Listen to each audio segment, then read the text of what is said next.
That's the pan, nice and hot. Next, just enough oil to cover the bottom. A good pinch of cumin seed.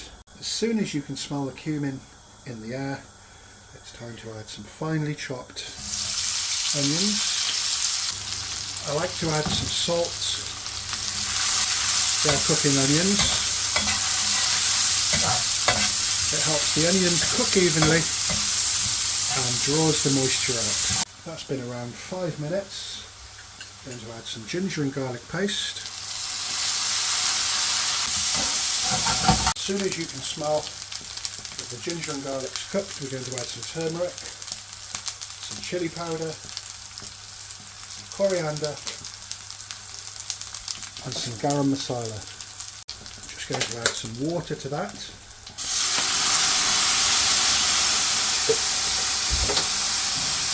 Cook out the raw flavours of those spices. That's been a minute or so. Next, some finely diced tomato.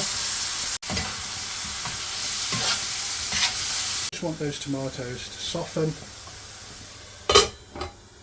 Lid on the pan.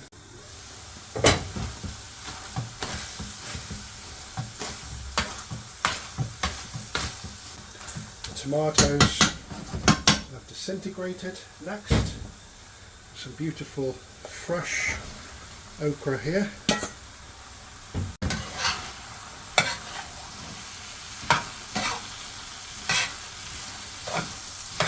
It's all well combined. And again, just a little water. And give it a good stir once again. That okra is going to take about 6 to 8 minutes to cook.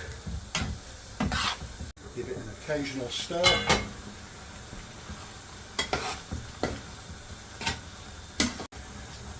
And next, a good handful of fresh coriander, a squeeze of fresh lemon. I'm just going to finish off cooking for the last 2 minutes with the lid off, just to let some of the liquid evaporate and thicken up the sauce. See, the sauce is thickened up just the way I want it. Allow the curry to rest for a minute before serving.